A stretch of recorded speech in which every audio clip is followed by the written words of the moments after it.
Homecoming. It's one of those things, one of those things. Yeah. And then did it work out? We played the one gig and it was great. And then I don't think we played another gig after that. And then I think I ended up taking her sister to prom.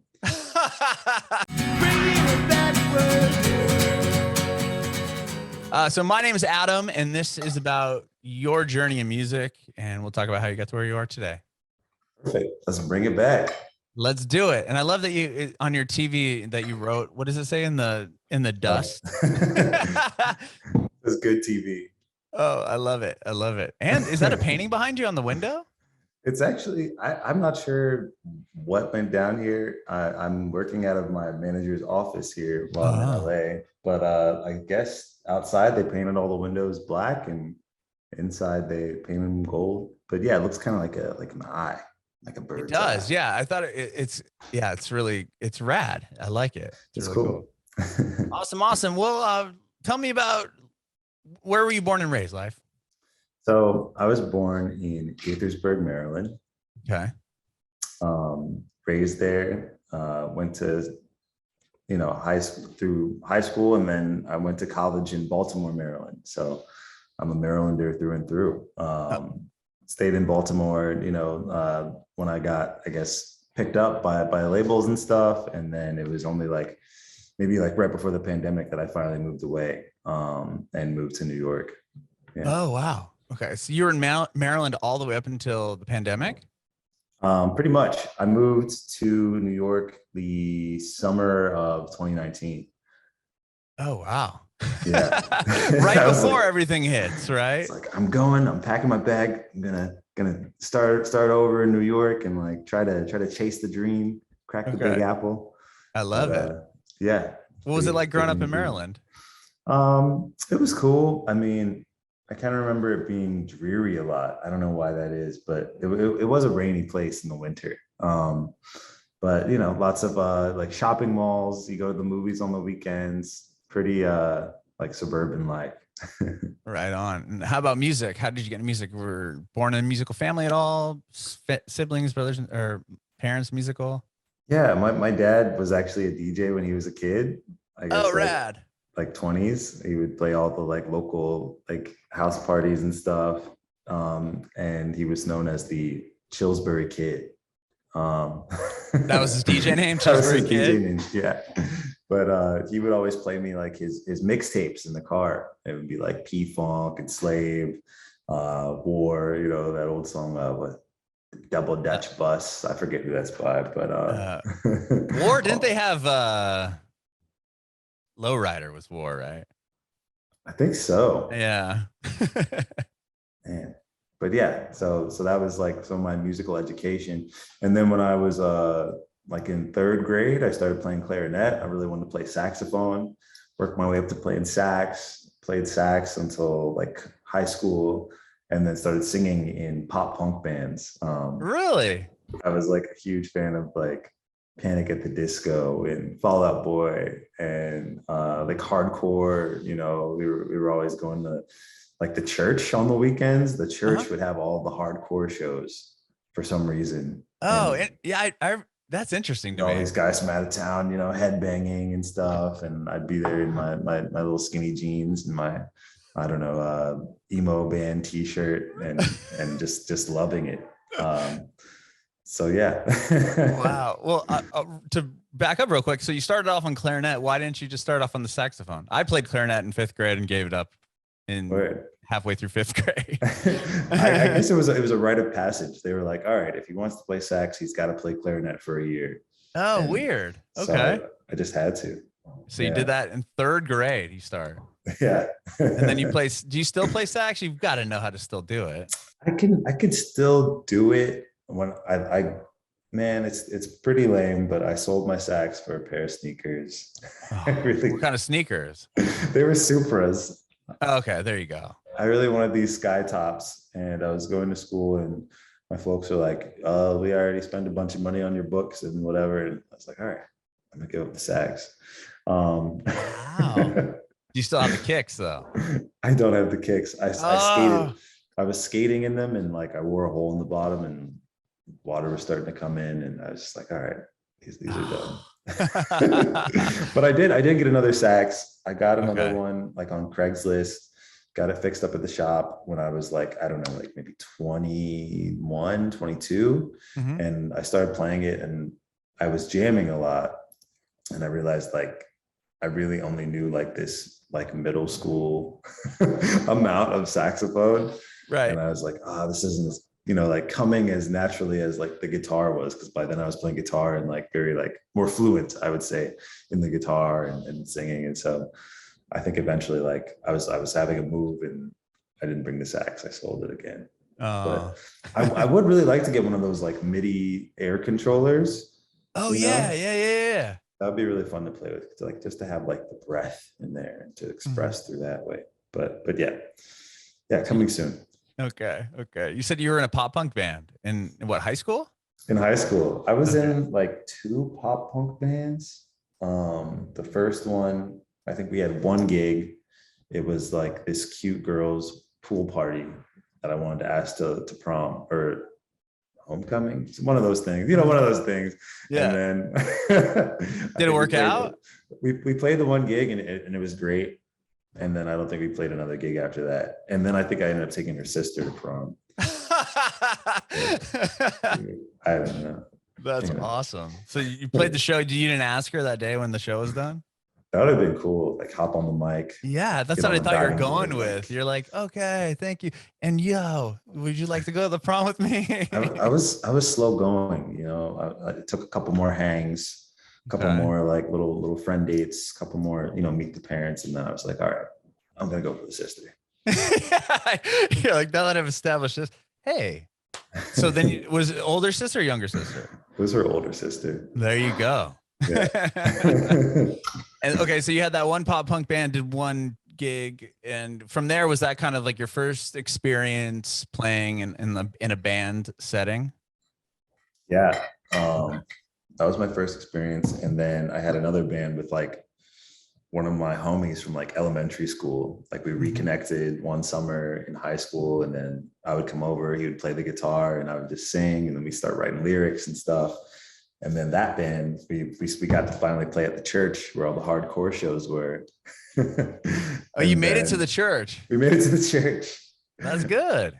And then we were like, he was my homeboy's family, Jeff, his family was really into you know, they were very Christian, but it was like alternative Christian church. Uh-huh. And so they would have us come and like sing and play music like every like Wednesday for like the youth group. And so we would come up there and like we would, I think we would sing sometimes like gospel songs, but then we'd also like play pop punk songs for all these like church people. And like Oh wow. Like there'd be, covers, or were they songs that you guys had written? yeah, we would play covers Oh, okay. of like Brand New Oh and man. I I love forget that band. one of I the know names. that he's had a lot of backlash in the recent Yeah, years, but I can't listen to it anymore, I know. man. But gee, man, that second record, Sick Transit, is like one of the best albums ever written, in my opinion.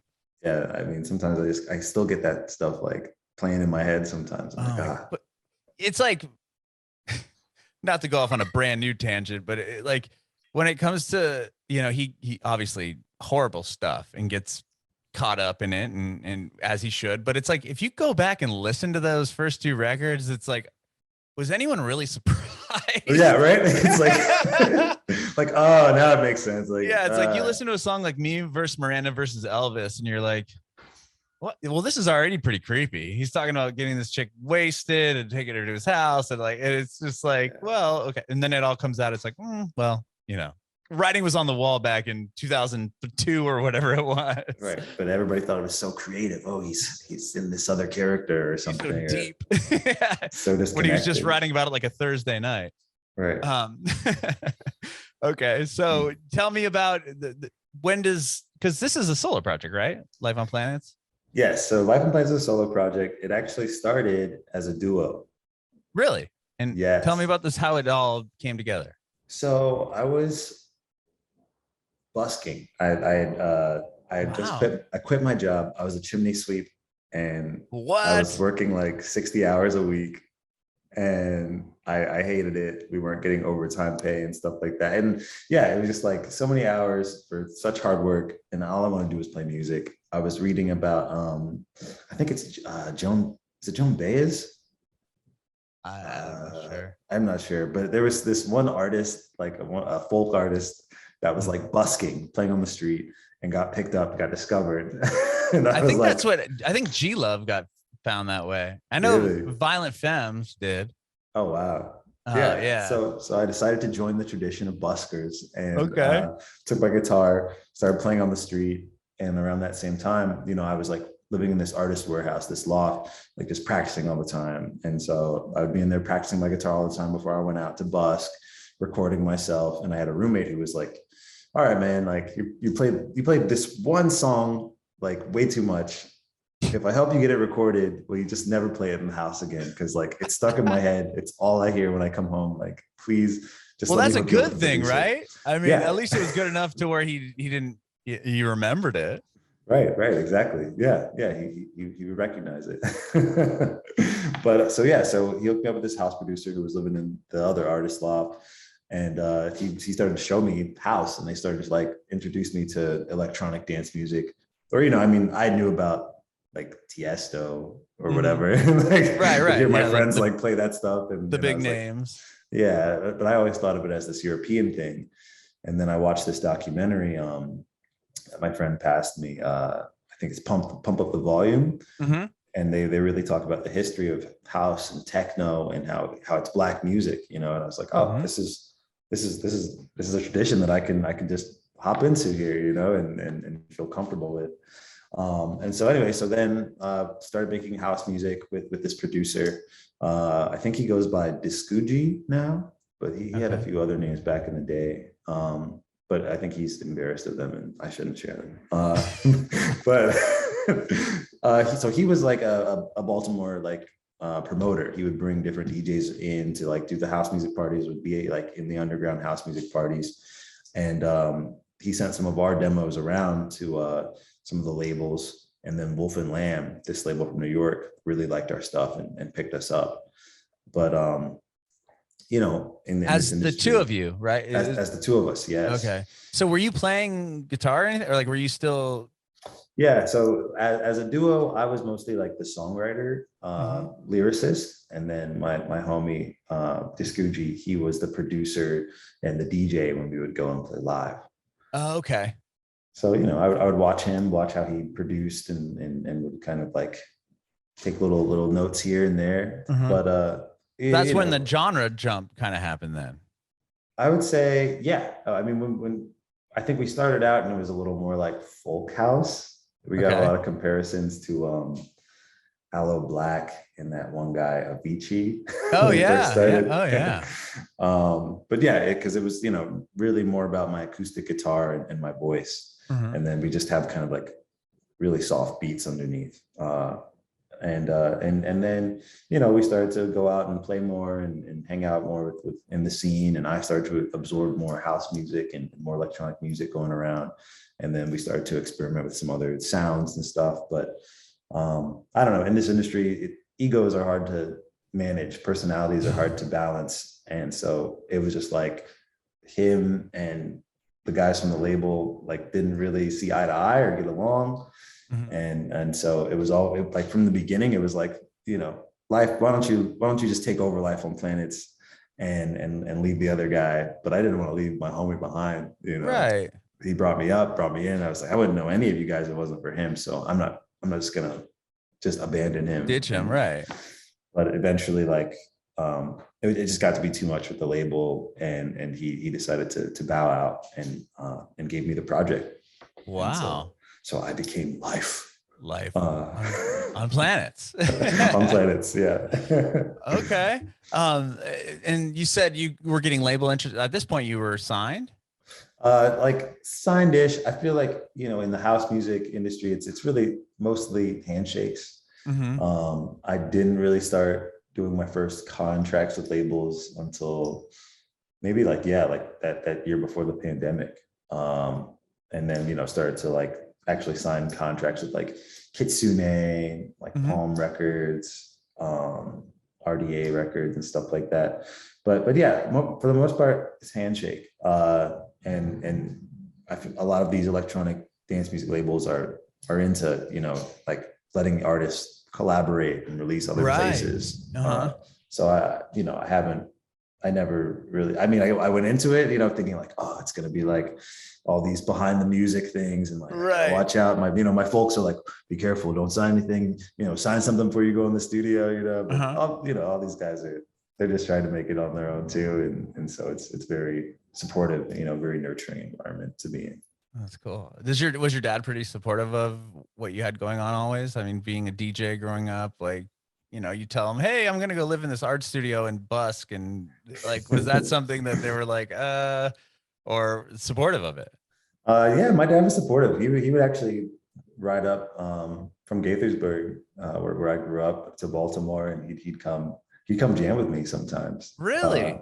We actually played one show together, and then we released like a body of work, like it was just us jamming with some other guys from the school in the studio, and my dad loved it so much he put it out on CD baby. And really, so yeah, he's always been supportive. That's awesome. He'll spin my CDs. He's got my vinyl. Does he still DJ? No, I've been trying to get him back into it. I gotta show him Record Box, but it's a whole nother level. He's got all this vinyl that he's got to rip, and so, but it'd be a fun project to do. That would be awesome. That would be really rad. Okay, so talk to me. You said you signed this deal in right before the pandemic. Is that what you said? I guess you're in the conversations right before the pandemic. Yeah. I mean, but even that stuff's pretty like open-ended, like non-exclusive licensing for like maybe like 10 years or something, which it feels like not a long time compared to some of the scope of these other contracts. But yeah, started signing more music, really getting a lot of music out there, especially during the pandemic.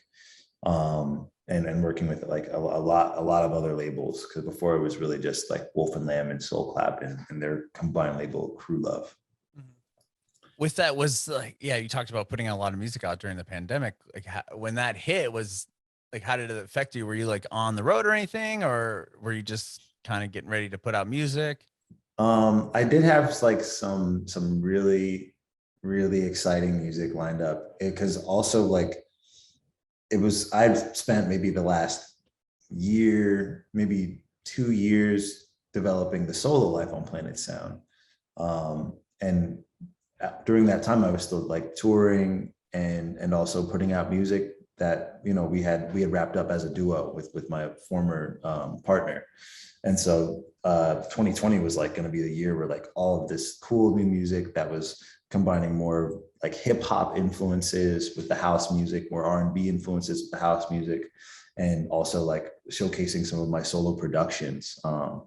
So that stuff was coming up, like my first music video and all that stuff was coming, to release it during the pandemic was really strange, but it worked out. I mean, I don't know if there would have been more, touring or a bigger splash if I had been able to like play the music out around the time it had come out, but hey, it's out there. It did its thing, and I got hit up by more labels and more collaborators after it. So I think it did its part.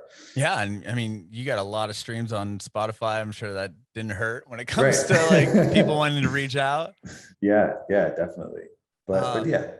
Was it something that you were thinking about not putting out? I know a lot of artists had a body of work ready to come out, and then it was like, well, we can't tour it. We can't really do a big promotion campaign. Maybe we should hold on to the record for 6 months or whatever it is. Was that even a thought in your head or no? It was definitely a thought. And then I think a secondary thought that occurred was like, there's so much going on in the world right now. We've got this pandemic. There's this like police brutality.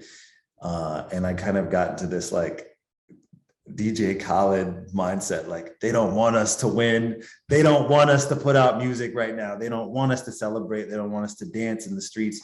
And so I was like, let's just put it out. And I talked to I had a conversation with Soul Clap, because I think that was the first, that record was coming out around the time of George Floyd, and he was like, yo, like, how can we make you comfortable with this like album coming out? Like, what can we do?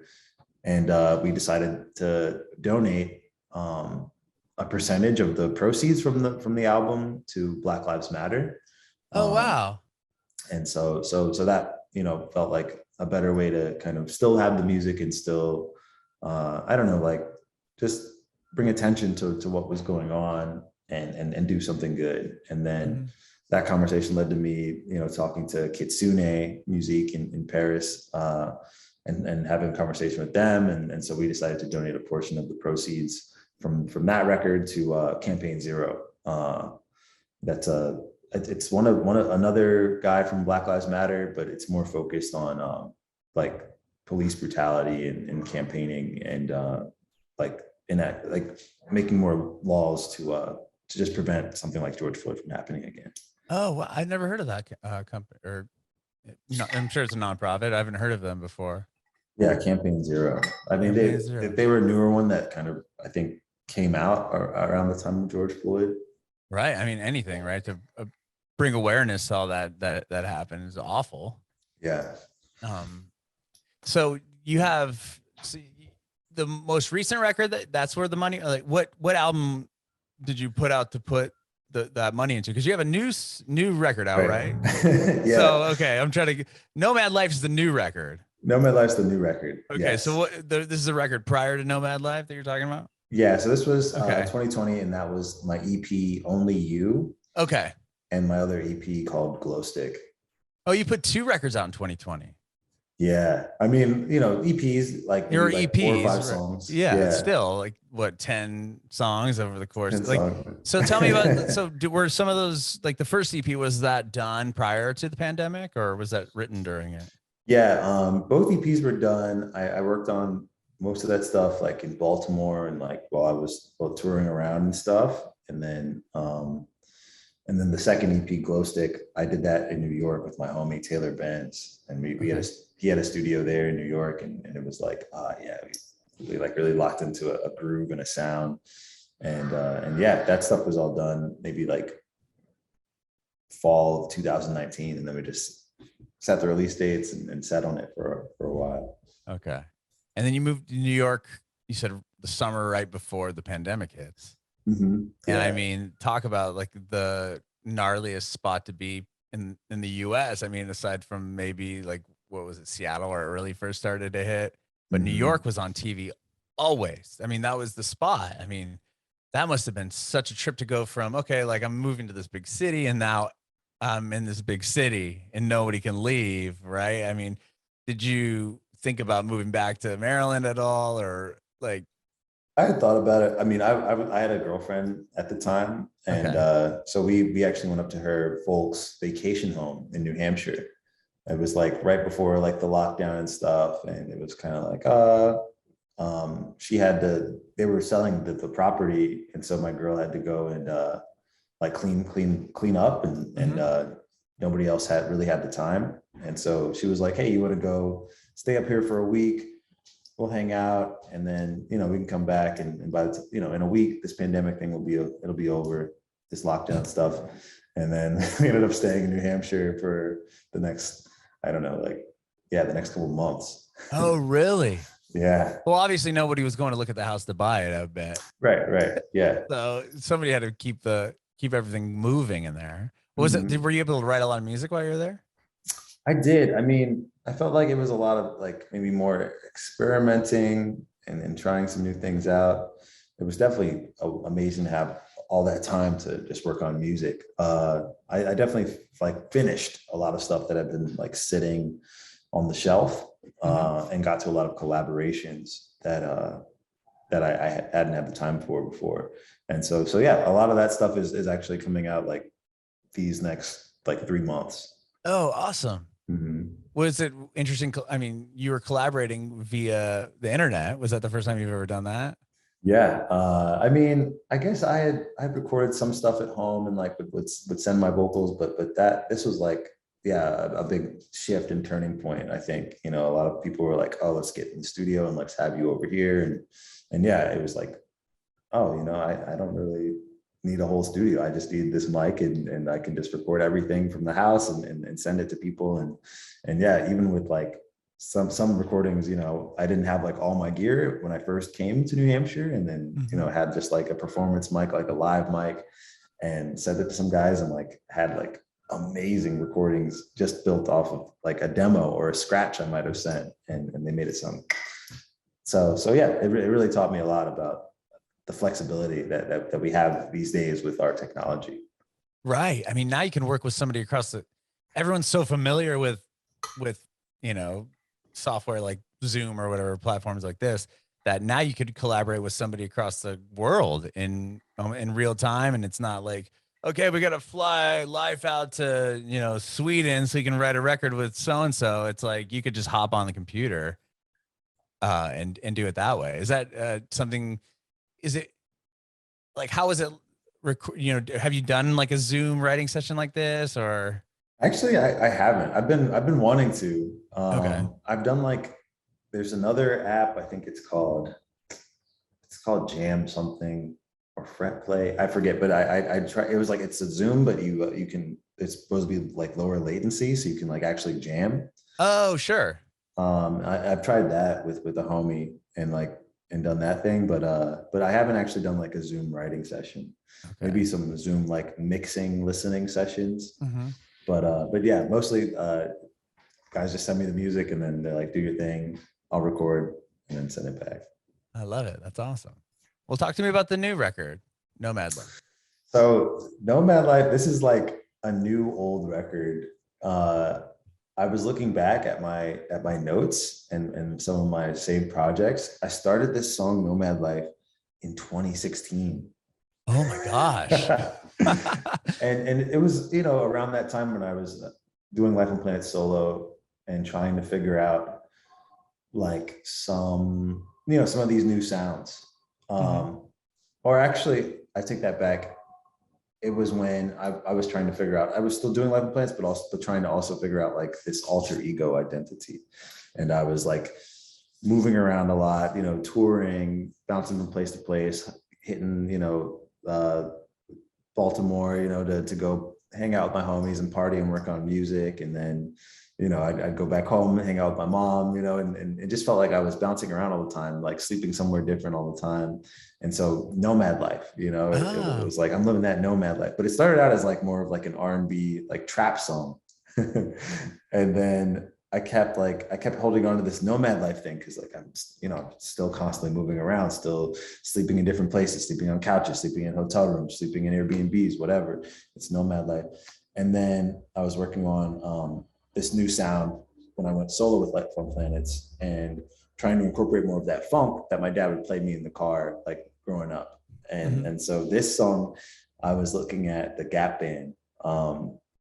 There's this one song, Early in the Morning, and it's got this bass line on this like moog, and it's like and I was like, oh man, let me play around with some vibes like that. And then so I had the bass line first, I had these beats, and I just kind of kept reworking the beats as I kept going, like through the years. I would send the song out to labels, but nobody was really biting. And then my manager was like, hey, Walker Royce, they've got like a new label, like, and they want to hear some of your stuff. Let's send them some demos. And I threw this in there. I think I had just reworked it again to like fit kind of this new mold of this hip hop flavored house kind of stuff, and added some more like trappy elements, like the like you know. And so and they liked it, and they were like, yo, we love this. Let's mix it for you, and let's maybe add some more elements here. They added this little like synth part that's like very Rick Jamesy. It's like and yeah, it really like brought the whole thing together. So yeah, I mean, that's Nomad Lyfe. We went out to the desert to Joshua Tree and filmed the whole video. Got like outfitted by this Hollywood Western outfitter. Oh, I love the photos of it in the video. I mean, I just saw the video, but the photos that you were kind of teasing on your Instagram are so good. It was my first time riding a horse. What was that like? I was pretty terrified. I would. I mean, you know, you hear about people getting thrown from horses and stuff, and they're like, no, you just gotta just be one with the horse. So I don't know, but the woman at the Crazy Horse Ranch, she was very helpful, very soothing energy, very like, you got this, just ride. He knows what you want. He's way more sensitive than you are. So he knows where you're looking and where you're seated, how you're seated, and he'll just go where you want to go. And we made it happen. Wow. So he's a pretty timid horse. It wasn't like you had some gnarly horse. That's good that they brought a beginner horse. Yeah, chill horse. Chill horse. I think he's a little bit older. Webster. His name is Webster. Yeah.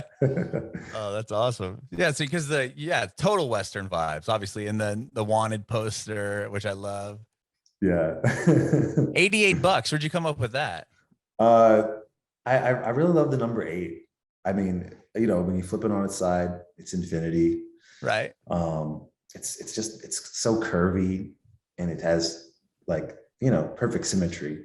So yeah, 8 is probably one of my favorite numbers.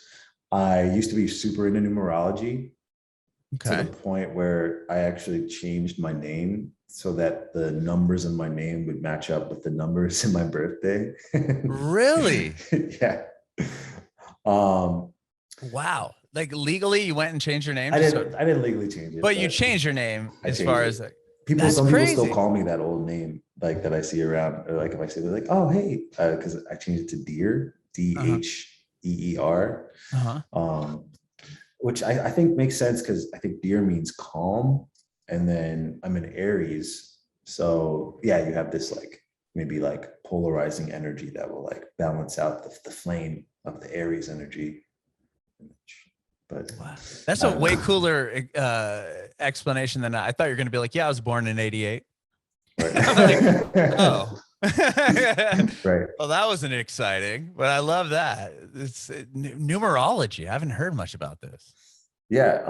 They say that all the numbers in your birth date and your name, they all add up to one number that has a vibration. I mean, there's like, it's really like the numbers 1 through 9, and then because every other number after that can be reduced to a single digit, except for these like master numbers like 11 or 22, which I think have a whole different thing about them. But because they're double digits, I guess so. Or two of the same. Or so how would I do that with my name? I have my first name has 4, and then so it's 7. Like every letter has a corresponding number. I think it cycles like A is 1, and then it cycles every 9 until you get to the end. And so you would find those numbers of the letters in your name and then add those up to a single digit.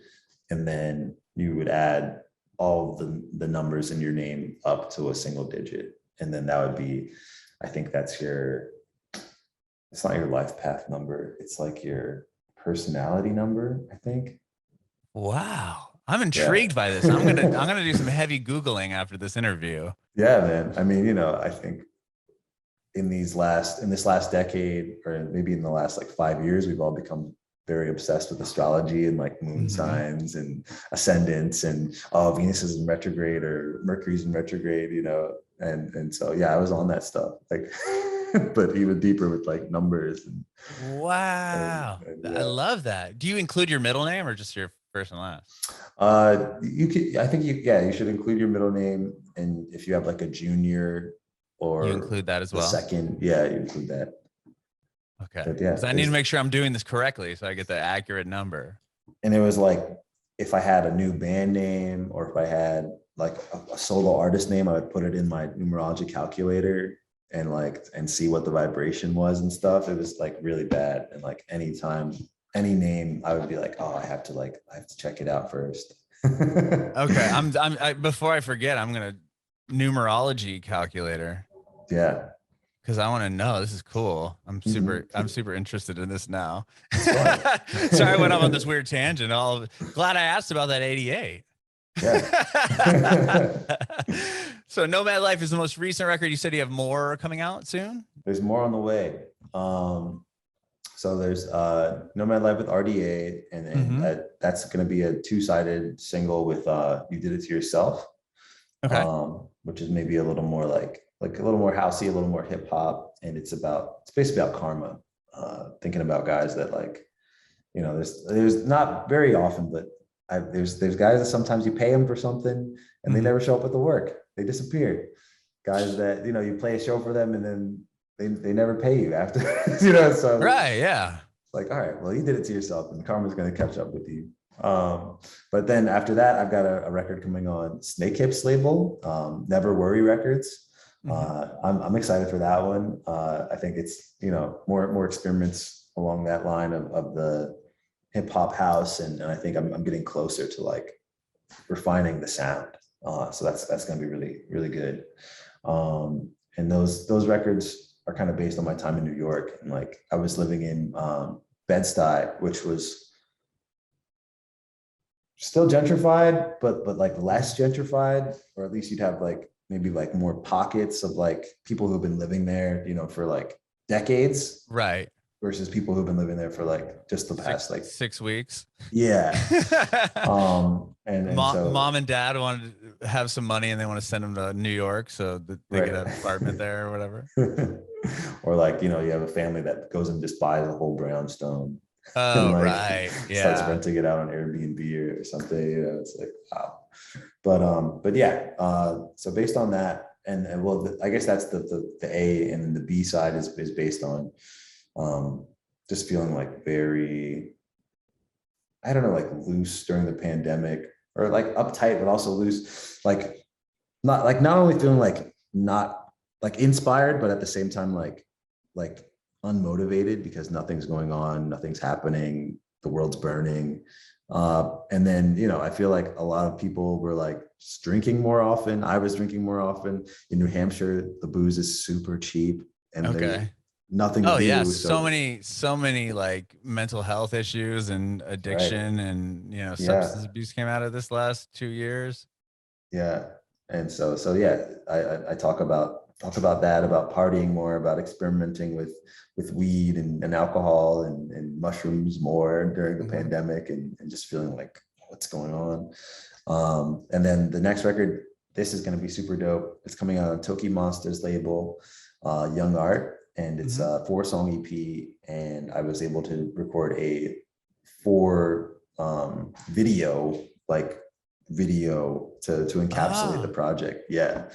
Right. So it's like there's 4 songs on the record, and then each song has a correlating video that like all kind of comes together in one video. Yeah. So it's like maybe like a minute 45 seconds for each song, and it kind of goes through each. And so yeah, that feels fun. Yeah. What's the journey in the song? Is it kind of, or can you even tell me? I mean, it's kind of based on this art project I had.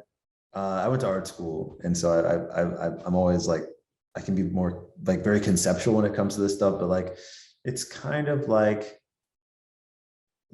we start out in well, I'm gonna tell you abstract so that I don't give too much away. But we start off like in the physical space, or rather in a void, and then we create our physical space, you know, with our imagination, and then it kind of goes from like something very like I don't know, like concrete in the physical space to something very fantastic, and then the fantasy like continues to expand and explode, and then it's like on this journey as you rise up to touch, you know, the spirit or the higher purpose. Eventually you have to come back down to the world. And so then I come back to the world, and I'm like maybe more I maybe realized, but also maybe more like of the world, in the world. And then, you know, there's friends, there's libations, there's clothing, there's you know, there's material now, and so yeah. But I think the ultimate goal of any artist is to touch that spiritual place and reach it, you know, reach your monkhood, your hermitage, or whatever, but then to still be able to balance that with the earth and with material, with the physical, with our instruments, with our clothes, with the way we'd like to express ourselves in a social manner. And so yeah, so it's kind of that's the loose interpretation of the video. I love it. I can't wait to see the video. I mean, especially, are you going to release it in parts, like to be continued type thing? Like first one's going to come out a little bit later, the second one. So it's not, you're not going to get the whole story in one You know what? swoop. I guess we could do that. I hadn't thought about that. but Okay. yeah, I'm like giving you an idea to like mess with your fans. which I love. But because we are going to release 2 singles first, and and they go in order, like of the music video. So the first part could drop, the second part, and that's like, oh, and then the next 2 parts drop, and you've got the whole video. I've got a call with them today, so that's there you go. Great idea to pitch. Go ahead and use that idea. Thank you. Thank you, Adam. I love it. I love it. Well, Lyfe, man, you are awesome. I appreciate your time, and sorry about the confusion in the beginning there. No sweat. But I do have one quick last question for you. I want to know if you have any advice for aspiring artists. Advice for aspiring artists. I mean, I would say for any aspiring artist, it's maybe conflicting advice, but I feel like everybody tells you, do your thing, experiment, and see what sticks, see what resonates with people, see what you feel best about, and to really try to hone in on what makes you feel the best when you're performing, what really touches people and communicates to people as well when you're performing, and to really just remember that, and to try to not chase it, but to hone in on it. I'd say that, and also just to like really just keep your communication lines open. I feel like the whole game is based on communication, like reaching out to people, reaching out to promoters, getting involved in any scene that you want to be a part of. And it's as simple as just like starting a conversation, as simple as just asking, simple as sending the email or the DM, and just being persistent, and just keep trying, keep shooting, keep, throwing darts until something hits the board.